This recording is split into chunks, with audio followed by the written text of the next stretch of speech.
is there too, right? Yeah. Huh? Yeah. Tallahassee? Yeah. Okay, mashallah. Excited? Yeah. It's gonna be like in what, 2 months? It's crazy. Yeah. I don't know. It's gonna be such a big change. Moving. I've never moved before. I know, 100%. It's gonna be wild.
Okay, Bismillah ar-Rahman ar-Rahim.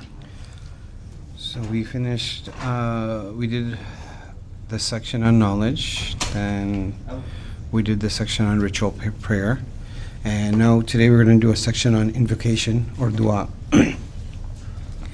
And when you talk about dua, just one sort of prelude to the discussion. many of the terms that are used can have multiple meanings.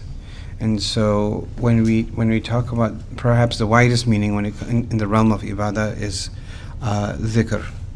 And dhikr encompasses a wide array of different types of worship. And it's really at the heart of it, it's a motif that runs through all the different types of ibadat, or should. And that's why if you look in the Quran, Allah subhanahu wa ta'ala says, "Aqim as-salata li dhikri," that established the prayer for my dhikr. So prayer should have dhikr in it, but Hajj should have dhikr in it. Another hadith, the Prophet says, "Afdalu dhikri al-Quran," that the best dhikr is the reading the Quran. So tilawah should have dhikr in it. There are forms of dhikr, but sometimes we do these acts mindlessly, and the dhikr is absent. So it's sort of like missing the point. And then one one step a little bit more specific is what we call dua. And dua is also a very wide term. Sometimes people only think about dua in the sense of raising your hands after salah and saying a certain formula to Allah subhanahu wa ta'ala. But dua is, it's some type of communication between you and Allah. And sometimes that can be on the tongue, but sometimes it's just in the heart. That's considered dua as well. That's why, one of our teachers, he gave the advice. A lot of times people ask for advice before they go to Hajj and Umrah. So he said that, many people when they go around and do tawaf, they read the duas in the books. And he said, just read the duas in your heart. So the heart also, makes dua. And the Prophet ﷺ said, "Ad-du'a mukhul ibadah." That dua is at the very essence, or is at the very core of ibadah. So again, each one of our acts of worship should have a sense of remembrance at the very base and foundation level, but they should also be a plea before Allah, right? Our fast is a plea before Allah, where you're begging Him to accept it.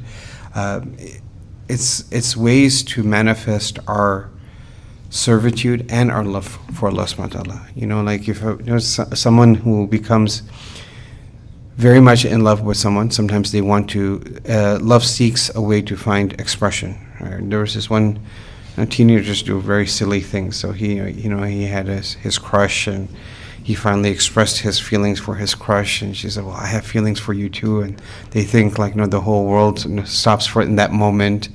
But he was so deep in it. He wanted to show how much,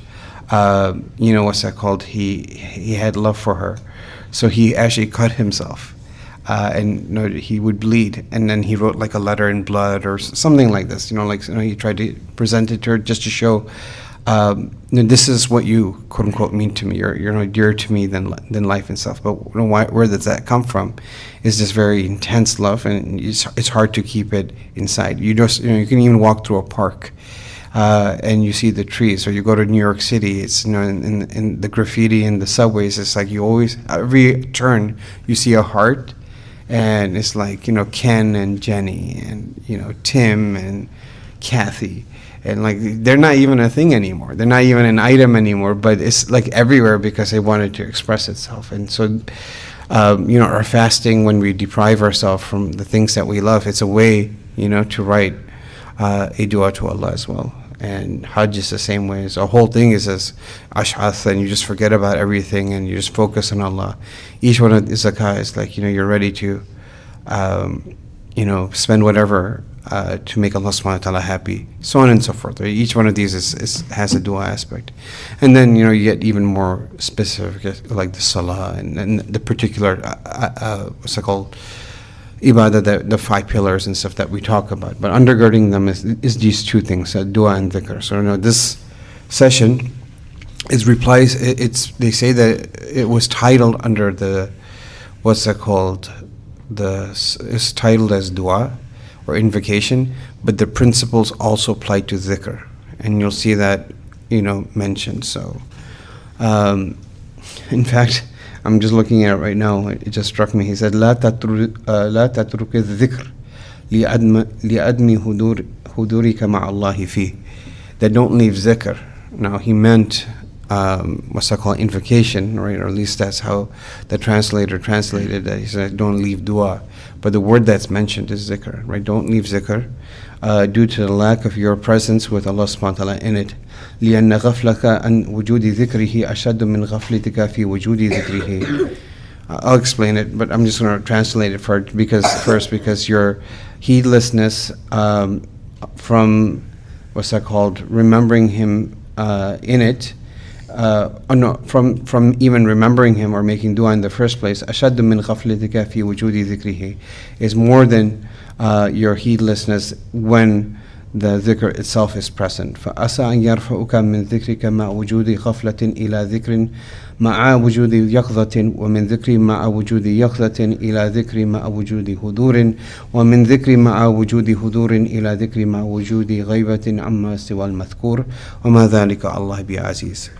So, and he said, then he said, he will take you from an invocation with forgetfulness to one with vigilance, and from one with vigilance to the presence of God, and from the one with the presence of God to the one wherein everything but the invoked is absent, and that's not difficult in Allah. Okay, so let's start with the first part. He says, don't stop doing zikr. The basic principle that he's saying is don't stop doing zikr just because you're doing it heedlessly, right? Or don't. You can say it for zikr. Don't stop making dua just because you're doing it heedlessly. So the first thing to explain this is to understand the idea that shaitan is always trying, continuously trying to misguide people, right? He's playing 3D chess, and all the time he's just so intent on destroying the children of Adam, لَأُغْوِيَنَّهُمْ أَجْمَعِينَ, that he wants to literally lead every single person astray and take them away from Allah. And what does ighwa mean? Is that he wants them to be away from Sirat al-Mustaqim. And so to do that, he deploys all types of different machinations, all types of different tricks, all types of different plots. Like to give you an idea of what a plot is that, you have maybe like an intelligence agency from a particular country, and they go and they try to, sort of bomb or, do a red flag, what they call red flag operation, where you go to a different country, sort of bomb the embassy or do something, and then say, oh, look, they did it, right? So then you can make those two people fight. So that's, an example of a plot. So, shaitan does all types of, dastardly, underhanded type of things, playing with people. So, but Allah subhanahu wa ta'ala says, إِنَّ كَيْدَ الشَّيْطَانِ كَانَ ضَعِيفًا, that indeed the ploy of shaitan is very, very weak. And the reason that it's weak is that it can be subtle, right? It can be hard to see. It doesn't mean that it's not sophisticated, right? Because he does play, sometimes he will play the long game. So he will work on one person or one institution for like 20 years. Literally 20 years, and then a scandal breaks out, and you're like, oh my God, I can't believe that this is happening. But he was just working slowly, tirelessly, sneaking through the holes, finding any type of, small break where he can eventually, making small cracks in the walls until the whole edifice comes down. These things don't happen instantaneously. So they're not, on the surface, it seems like, oh man, that was pretty tricky, right? But the reason that it's da'if is that once you see it for what it is, you're like, God, that's so dumb. Like, how could I fall for that, right? You catch, like, whatever was it, in Qatar and Saudi, they caught the Mossad agents, like, oh, like, now right? It's just so clear. Like, why would we go and think, if there's a terrorist, it's you guys, and now it should be so, it's such a apparent and blatant, illogical, deceitful type of action that no one should be. Once you see it, you shouldn't fall for it.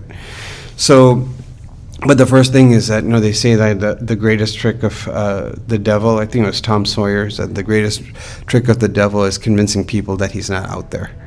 And so a lot of people, they just live like that. They don't think that he's actually working on us while we're actually even sitting here. So amongst his common tricks that he works on. So there's different levels. He understands like what he's trying to get to initially is trying to get to the core of the individual, is their iman. But you can't get to an iman's person right from the beginning, so that he'll try to get a person and mess them up on their amal, right? Because that's a low-hanging fruit.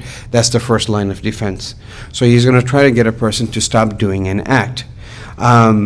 And so he's like, okay, how do you get a person who's doing something good to start doing something good, especially when they want to do it? A guy reads Quran, and how do you get him to just stop reading Quran? You might want to, sometimes you get a person to procrastinate, right? So you can say, oh, you can do that. Sometimes you get a person to think, oh, instead of doing this, you look at everyone else around you. You're just sitting here wasting time reading Quran. Everyone else is studying for the MCAT. They're going to blow you away on the MCAT, and you're just going to be left behind. Why don't you go and study for the MCAT first? And then when you're done with that, you'll have a lot of time to read Quran. Sure, there's a lot of time to read Quran in medical school, but it just sort of, there's all these different things that, he'll play with you. But one of the things that he'll make a person, is sort of sneaky, but the way he makes a person stop doing something is because he tries to point out some type of defect, right? And there's two types of defects. Sometimes the defect is not in the thing itself, it's outside the thing. So let me give you an example. A person is praying 5 times a day, right? There's a sister, she's praying 5 times a day. And then what happens is, but she doesn't wear hijab. So Shaitan will come saying, so you're all pious now, right? You don't even wear hijab. Like, why are you praying Fajr, right? So you're such a hypocrite. You put on a hijab before you stand before Allah, and then you take it off when you go in front of people. Like, why don't you be more sincere, right? Be what? More sincere by what? Taking off your hijab? So you'll or a person, for example, is becoming hafiz, and they get caught up in some type of haram relationship, and it goes too far. And the next day they're like, God, I really messed up. So then they think like, what do I know? Shaitan comes in and it's like, you're going to become a hafiz? Right? The person who does something like this, why don't you just go back to school? Like the hafiz for people who actually care about Allah.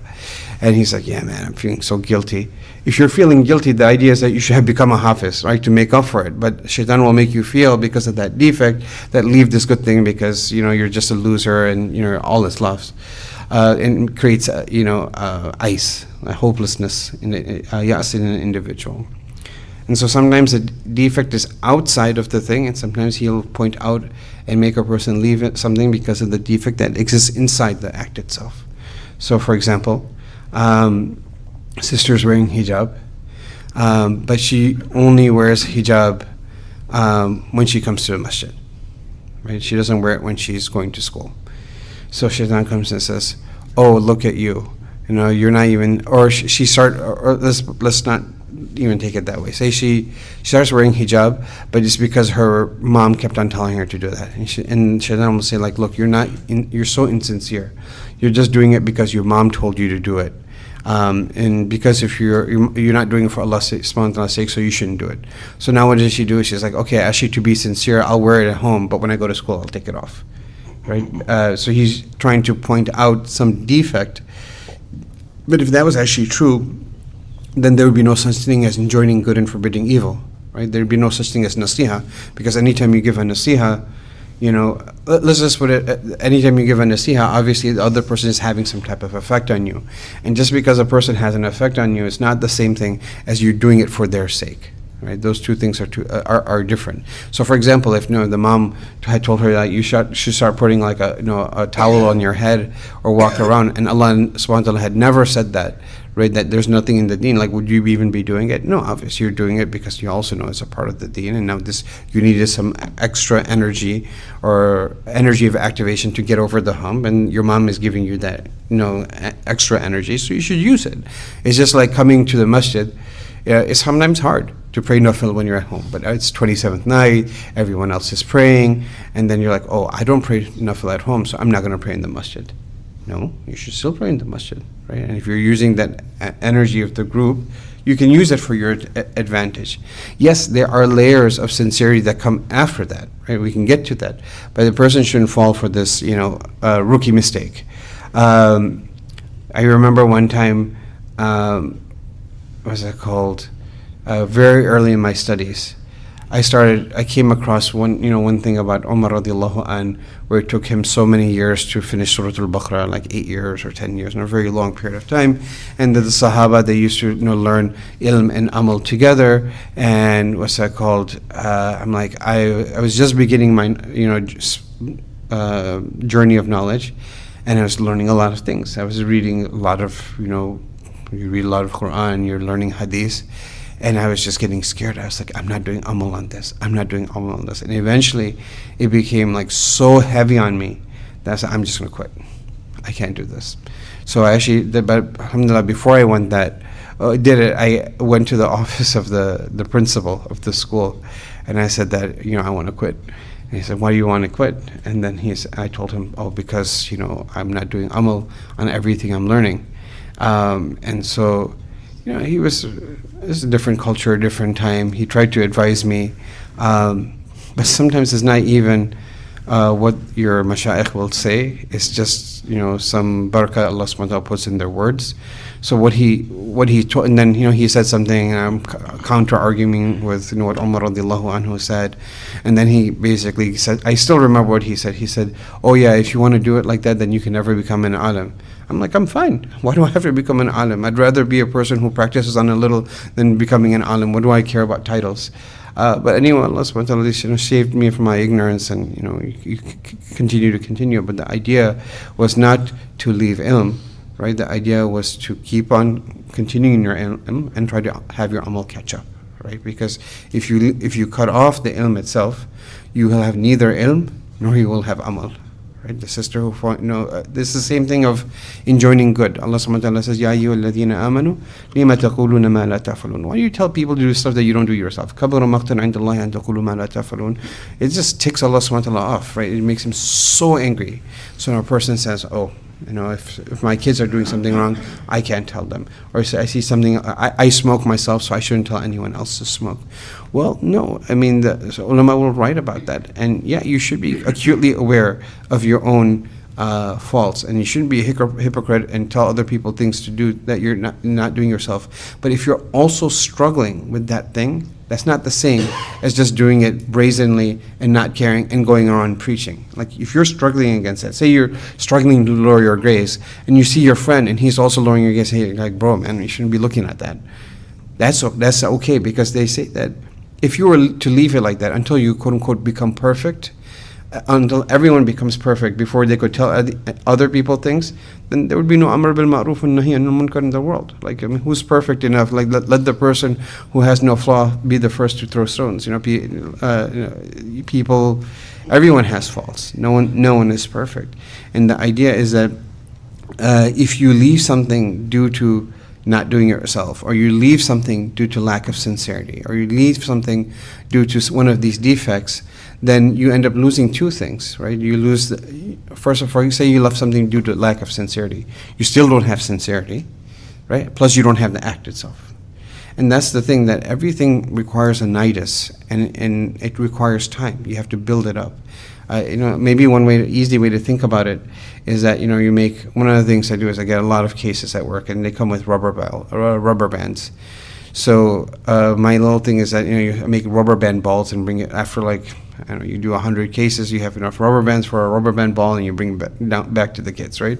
It'll take more than 100 cases. It takes a lot of cases, but after every couple of months, you have enough for a rubber band ball. So if you know how a rubber band ball starts in the beginning, it's a couple of things that you just put in the middle. It looks nothing like a ball, right? It's just something, it's like the different aspects of the rubber band are poking out in every different direction. It's awkward, it's weird looking, and then you add one more, and then you add one more, and slowly over time it becomes spherical, and then it becomes big enough that you could actually throw it to each other and play catch, and then it becomes big enough that when you bring it home, the kid's like, wow, how many cases did you do? And it becomes something that you would even admire, right, and you would like. So the same way that every action has to start somewhere. And then from that, the beginning is going to be awkward. It's going to be defective by its very nature. And over time you work on perfecting it and making it better. But if you kill it in its inception, you can never build anything on it, right? If you don't lay a foundation, you can never build a building. Everything has to start somewhere. So that's what the second part of this. And that, even if you're, that you don't want to lose, I think we can use the term, you don't want to lose any placeholders, right? So everything is sort of a placeholder. And, even if you're doing, an extra sunnah, right? And you find out, like, you're wearing a topi, and you find out, oh, you don't really have to wear a topi to work, and why am I putting myself in difficulty? And you go to a class, and you're like, okay, I'm just going to take it off, right? Or you're wearing niqab, and you go to I'm not talking about the fiqh of it. Say you come across someone, and they say, oh, you don't have to wear niqab. It's not fard. And they're like, oh, I've been struggling so much for niqab, and now it's not fard.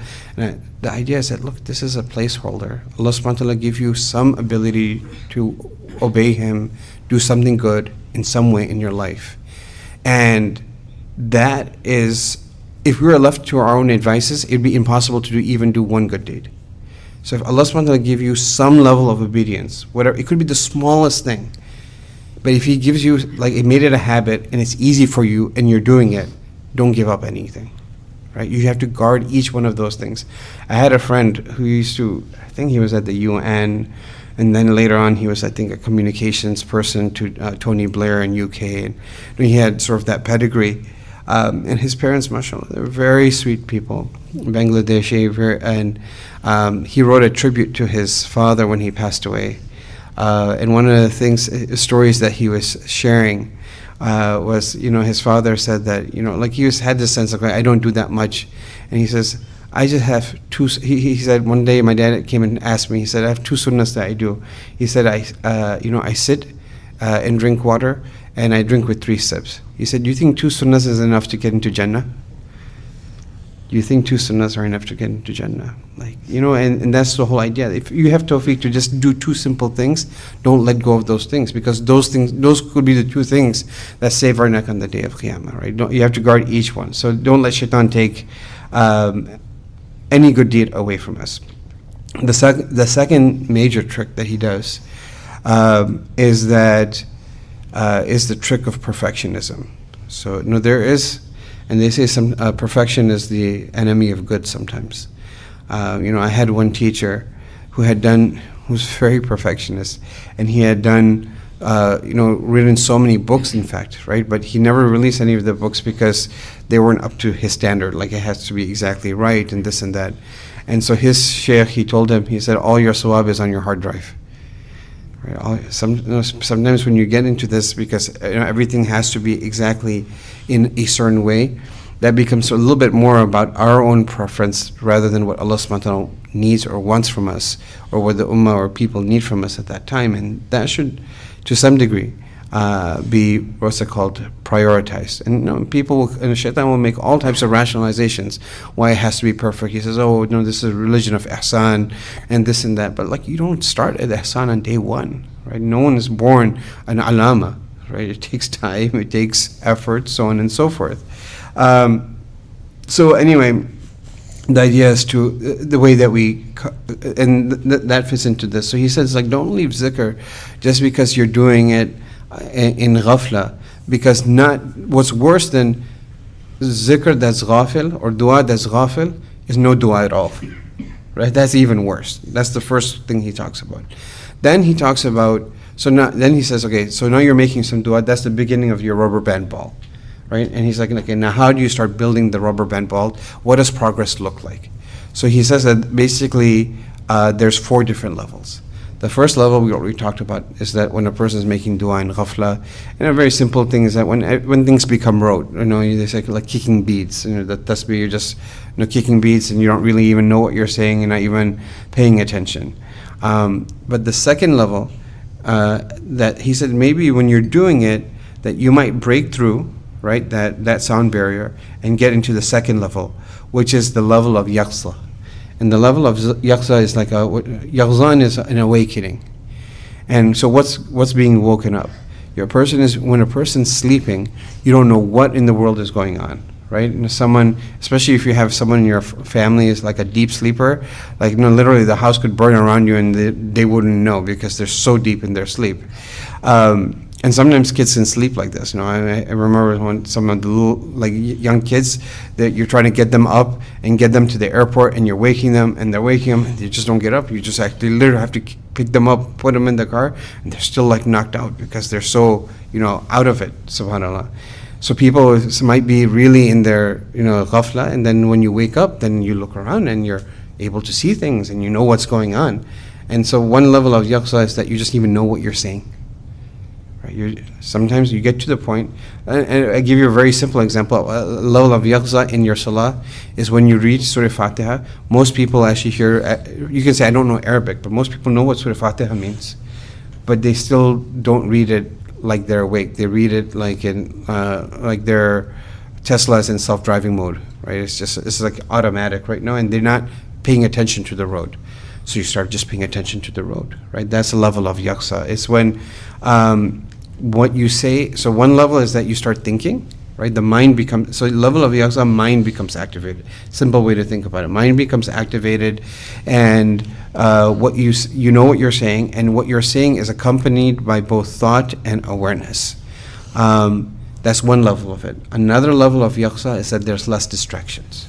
Right? You become less distracted, and you're able to focus on what you're saying. Both of these are a level of yaqza. And when a person comes into this, I was just reflecting on what Mullah Kamal was talking about it, and it was, I thought like last night's talk was like so amazing about the sunnah du'as and different ways to interact with it and all that.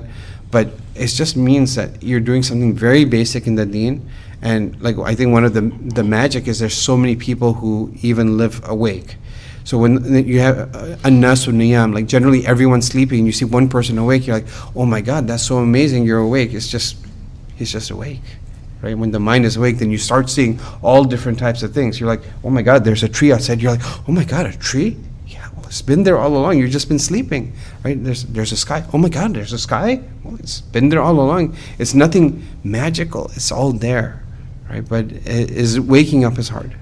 Right? And there's very few people who wake up, but you just keep on doing it. You fake it till you make it. So that's the level of yaqza. Mostly has to do with mind. The next level is the level of hudur. That he said maybe your dhikr and this will turn into dhikr and hudur. And hudur is when this level is when the heart is awakened. Right? The heart is awakened. And so what happens is not only do you think about it, not only do you start getting meanings, but now you have feelings attached. And you saw this last night as well, right? You felt the feelings, right? And he actually used that word. He said, you need to feel it, you need to own it, you need to go with the flow, all of those things that he said.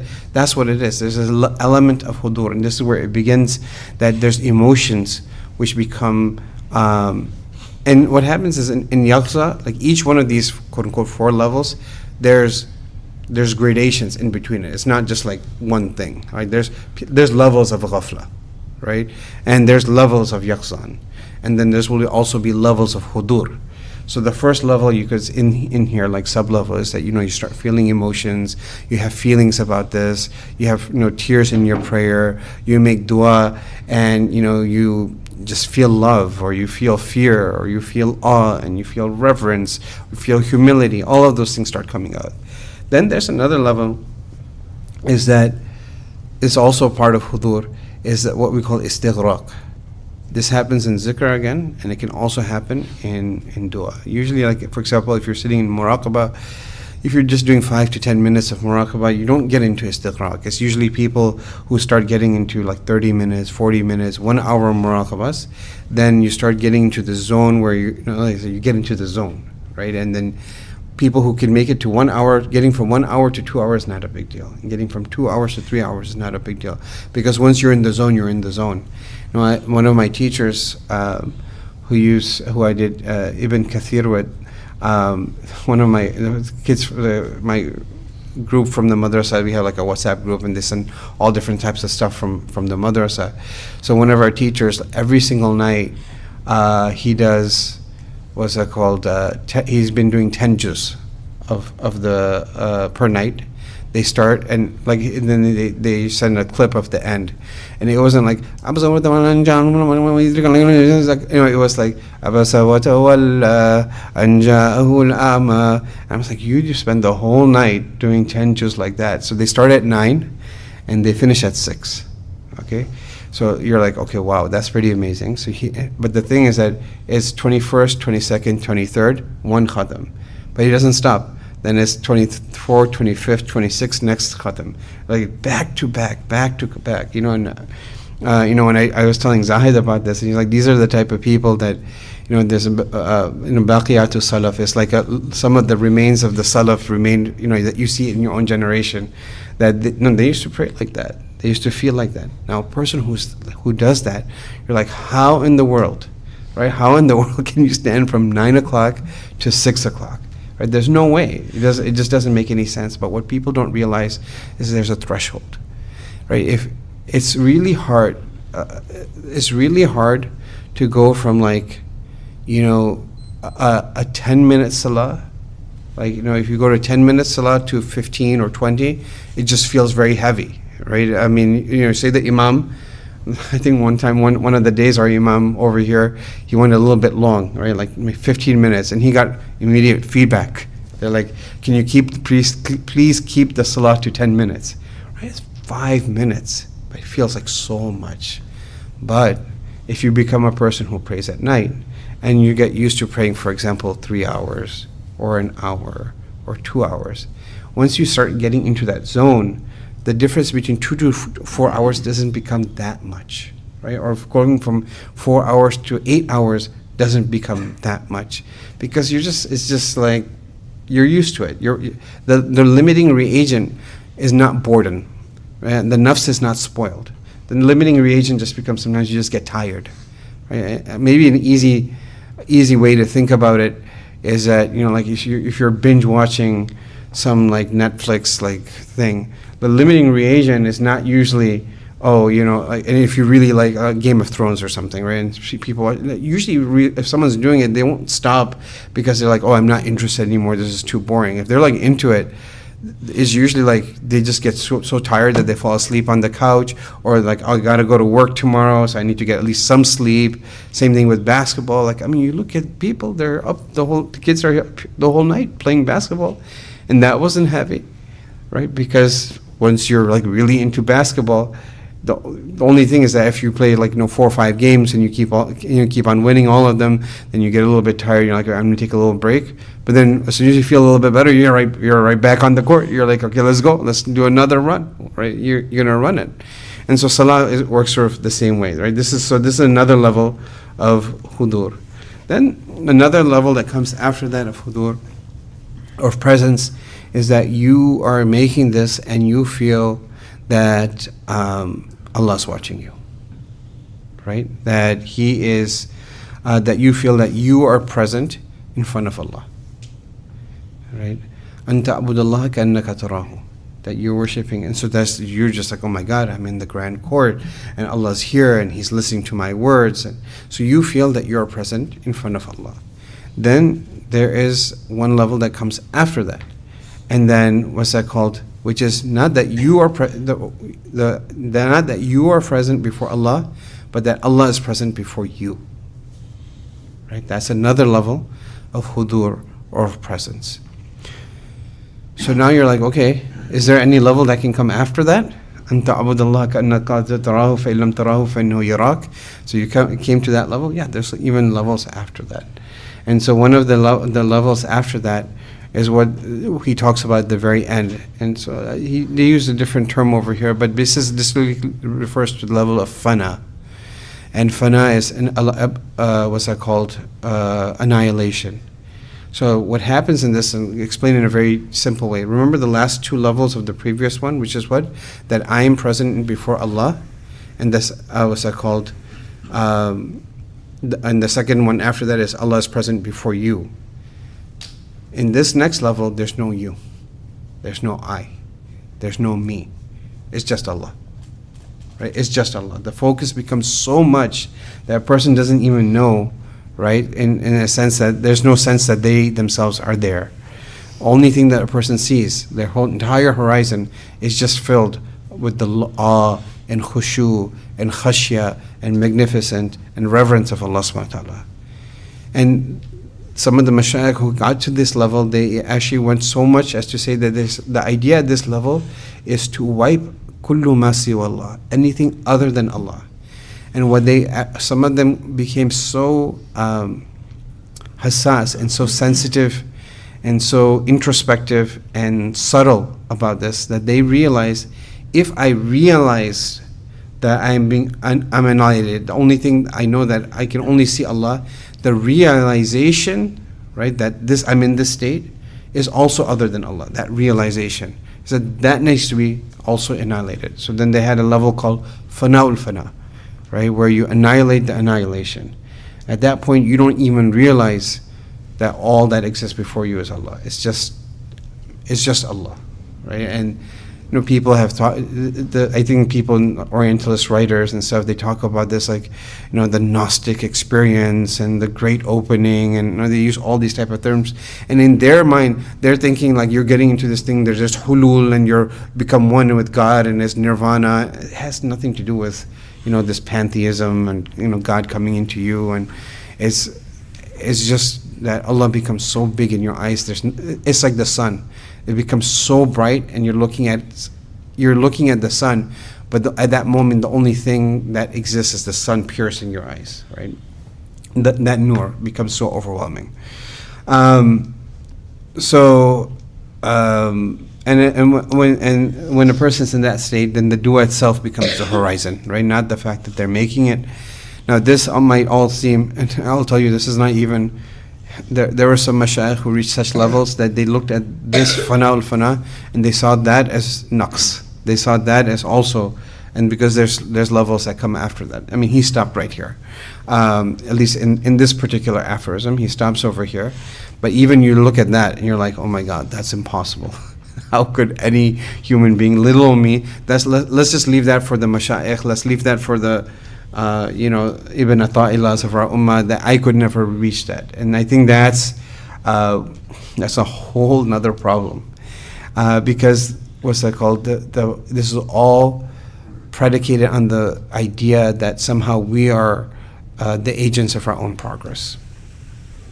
Right? We feel like we're the ones who are putting additional rubber bands on, we're the ones who are putting initial rubber bands on the that little beginning thing that we did. And in reality, it's just Allah. Right? The same one who took you out of ghafla to yaqsa, and the same one who took you out of yaqsa to hudur, and it's the same one who can take you out of hudur and bring you into this. And that's why he ends his way, وَمَا ذَلِكَ عَلَى اللَّهِ بِعَزِيزٍ. It's not hard for Allah. Yeah, it's hard for you. There's so many times people will have a task in the deen, and they're like, oh, that's too hard. I can't do that.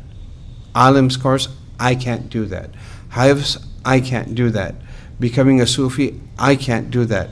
And you're 110% right. I can't do anything, but Allah can. Right? Allah can. So why do we put our hopes on ourselves instead of putting our hopes on Allah?